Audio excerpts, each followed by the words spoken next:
Welcome back to my channel. Meghanathan പൂജയുടെ അവസാന ഘട്ടത്തിലേക്ക് വന്നിരിക്കുന്നു. തിരുമേനി കാര്യങ്ങളെല്ലാം അവരോട് പറഞ്ഞ് മനസ്സിലാക്കി കൊടുക്കുന്നുണ്ട്. ഇപ്പോൾ പൂജയുടെ അവസാന ഘട്ടത്തിലേക്കാണെന്നും ഇനി നാഴികകൾ ബാക്കിയുണ്ട് എന്നും പറയുന്നുണ്ട്. പിന്നെ ചെയ്യേണ്ട കാര്യങ്ങളും പറഞ്ഞ് മനസ്സിലാക്കി കൊടുക്കുന്നു. ആ സമയത്താണ് കൃഷ്ണനും അമ്മയും അച്ഛനും അവിടെ എത്തിയത്. അമ്പലത്തിൽ വെച്ച് തമ്മി കാണാന്നാണല്ലോ അഞ്ജലി പറഞ്ഞത്. അവരിവിടെ വന്നോ? നീ എന്തായാലും ഒന്ന് വിളിച്ചു നോക്ക് എന്ന് അമ്മ പറഞ്ഞതും കൃഷ്ണൻ അഞ്ജലിയെ ഫോൺ ചെയ്യുന്നു. ആ സമയം അഞ്ജലിയും ആര്യയും ആരതിയും ഒരു ഓട്ടോയിൽ വന്നിറങ്ങി. ഹലോ അഞ്ജലി, അമ്പലത്തിൽ കാണാന്ന് പറഞ്ഞില്ലേ, ഞങ്ങൾ ഇവിടെ എത്തി. അഞ്ജലി പുറപ്പെട്ടോ എന്ന് കൃഷ്ണൻ ചോദിക്കുന്നു. ഞങ്ങളിവിടെ അമ്പലത്തിന് പുറത്തെത്തി, ഇപ്പൊ അകത്ത് കയറും. ശരി ശരി, കയറിക്കോളൂ, ഞാനും അമ്മയും അച്ഛനും ഉണ്ട് ഇവിടെ എന്ന് പറഞ്ഞ് കൃഷ്ണൻ ഫോൺ വെച്ചു. അവർ വരുന്നത് കാത്ത് ആ അമ്പലത്തിന്റെ നടയിൽ തന്നെ നിൽക്കുകയായിരുന്നു ഹരിയും മുരളിയും. അവരെയും കൂട്ടി അവർ കൃഷ്ണന്റെ അടുത്തേക്ക് ചെല്ലുന്നു. അമ്മേ, അവരെത്തിയിട്ടുണ്ട്, ഇപ്പൊ വരാന്ന് പറഞ്ഞു എന്ന് കൃഷ്ണൻ അമ്മയോട് പറയുന്നു. ഡാ മോനെ, കാഴ്ച കാണാനല്ല അമ്പലത്തിൽ വരുന്നത്, തൊഴാനാണ്. കാഴ്ച കണ്ട് നിൽക്കാതെ തൊഴാൻ നോക്ക് എന്ന് പറഞ്ഞ് അച്ഛൻ പോയി. എന്നാ പിന്നെ അവര് വരട്ടെ, വരുമ്പോ കാണാം, ഞങ്ങൾ നടക്കാണ് എന്ന് പറഞ്ഞ് അമ്മയും പോകുന്നു. ആ സമയം കൃഷ്ണന്റെ അടുത്ത് അവരെല്ലാവരും എത്തി. ഇത്രയും നേരം അച്ഛനും അമ്മയും ഉണ്ടായിരുന്നു ഇവിടെ. നിങ്ങൾ താമസിച്ചപ്പോ അവര് തൊഴാൻ പോയി. ആ, എന്നാ നമുക്ക് തൊഴാം. പ്രസാദേട്ടൻ തൊഴുതായിരുന്നോ എന്ന് അഞ്ജലി പറഞ്ഞപ്പോൾ കൃഷ്ണൻ പറയുന്നു, ഇല്ല, ഞാൻ തൊഴുതില്ല, നിങ്ങൾ വരാൻ വേണ്ടി കാത്തിരിക്കുകയായിരുന്നോ, വാ നമുക്ക് പോകാം. അങ്ങനെ അവര് പോകുന്നു. പെട്ടെന്ന് ആര്യയുടെ കയ്യിൽ പിടിച്ചിട്ട് ഹരി അല്പം മാറ്റിയിട്ട് പറയുന്നു, ബാ നമുക്ക് സംസാരിക്കാം. അങ്ങനെ ആര്യയും കൊണ്ട് ആരുമില്ലാത്തൊരു സ്ഥലത്തേക്ക് പോവുകയാണ് ഹരി. എന്തായി കാണിക്കുന്നത്, കൈവിട്, ഇത് അമ്പലമാ, ആരെങ്കിലും കണ്ടാലോ? ഹരി പറയുന്നു, ആര് കണ്ടാലും ഒരു കുഴപ്പമില്ല. രണ്ട് ചെറുപ്പക്കാരും മാറി നിന്ന് സ്വകാര്യമായി സംസാരിക്കുന്നത് ഒരു തെറ്റല്ല. പിന്നെ സദാചാര കമ്മിറ്റിക്കാരെ അവരെ പോവാൻ പറ. എന്നിട്ട് ആര്യയുടെ കയ്യിലെ വിരലിലേക്ക് പിടിച്ചിട്ട് ഹരി പറയുന്നു, ഈ വിരലിൽ ഞാൻ ഒരു ദിവസം ഒരു മോതിരം ഇടും. ഇന്ന് വേണമെങ്കിൽ ഇടാമായിരുന്നു, പക്ഷേ സ്വർണ്ണമോതിരം വാങ്ങാനുള്ള പണമില്ല, അതാണ് സത്യം. ആ ബെസ്റ്റ്, അരപ്പവന്റെ മോതിരം വാങ്ങാൻ പാങ്ങില്ലാത്തവനാ പ്രേമിക്കാൻ നടക്കുന്നേ എന്ന് ആര്യ പറഞ്ഞപ്പോൾ ഹരി പറയുന്നു, പ്രേമിക്കാൻ പണക്കൊതിയില്ല കുട്ടി, അതിന് കണ്ണില്ല, മൂക്കില്ല, മറ്റിന്ദ്രിയങ്ങളൊന്നുമില്ല. അതുകൊണ്ടല്ലേ എല്ലാത്തരം ആൾക്കാരും പ്രണയിക്കുന്നത്. നീയും ഞാനും ഇന്ന് ഇവിടെ വെച്ച് ഇത്രയും നാള് മനസ്സിൽ കൊണ്ട് നടന്ന കാര്യം ഞാൻ അങ്ങ് തുറന്നു പറയുന്നു എന്ന് ഹരി പറഞ്ഞപ്പോൾ അങ്ങോട്ടും ഇങ്ങോട്ടും നോക്കുകയാണ് ആര്യ. ഹരി ആര്യയോട് ഐ ലവ് യു പറഞ്ഞു.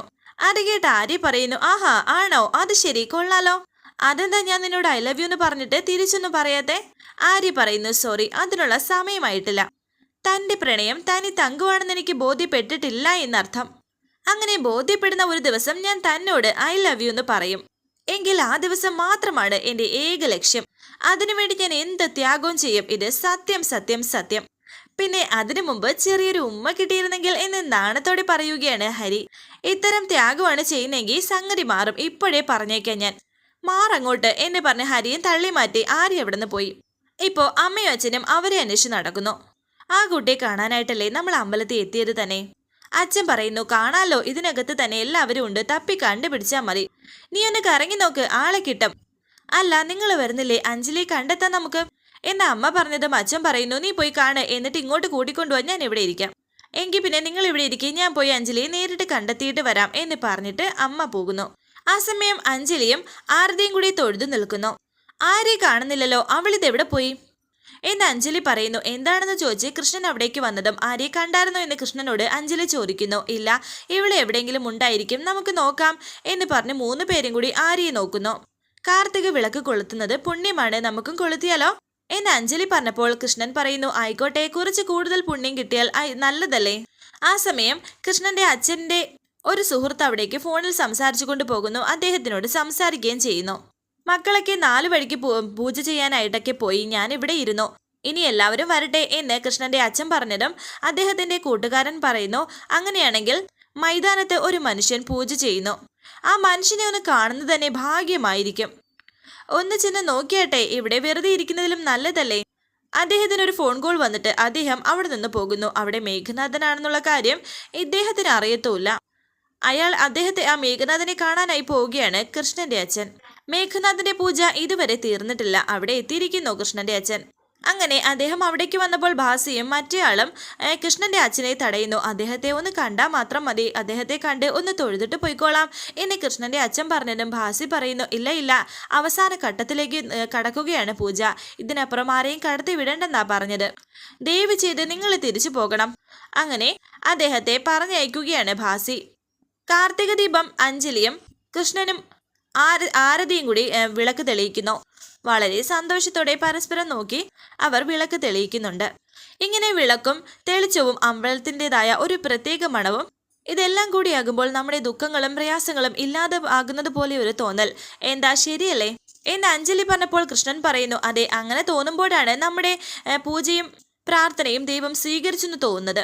പക്ഷേ ജീവിതകാലം മുഴുവനും നമ്മൾ പൂജിച്ച് ആരാധിച്ചാലും ദൈവം നമ്മളെ പരീക്ഷിച്ചു കൊണ്ടേയിരിക്കും. നമ്മൾ ആഗ്രഹിക്കുന്നതൊക്കെ നമ്മളിൽ നിന്നും മറച്ചു വെക്കും. അതാണ് സത്യം. രാധയെ ഉദ്ദേശിച്ചാണ് ഇപ്പോൾ കൃഷ്ണൻ അങ്ങനെ പറഞ്ഞത്.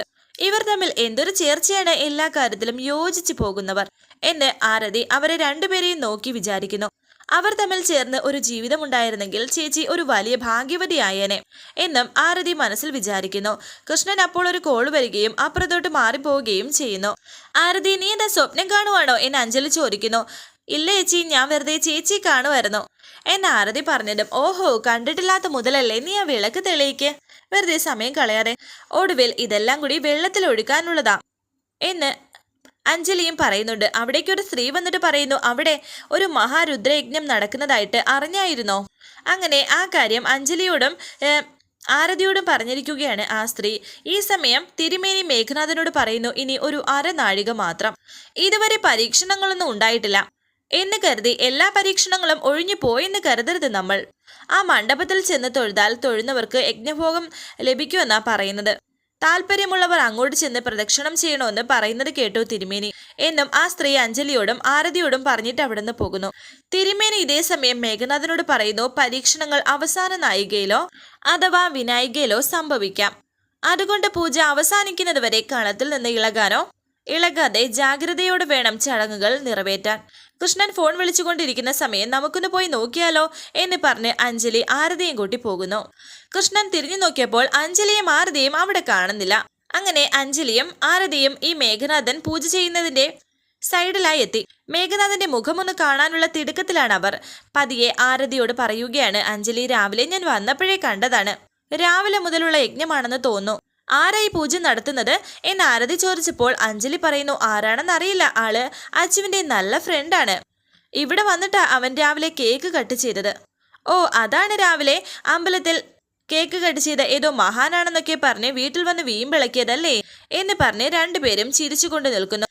ഈ ചിരിയുടെ ശബ്ദം കേൾക്കുകയാണ് മേഘനാഥൻ. സുഭദ്ര എന്ന് പറഞ്ഞ് അവിടെയൊക്കെ നോക്കുകയാണ് മേഘനാഥൻ.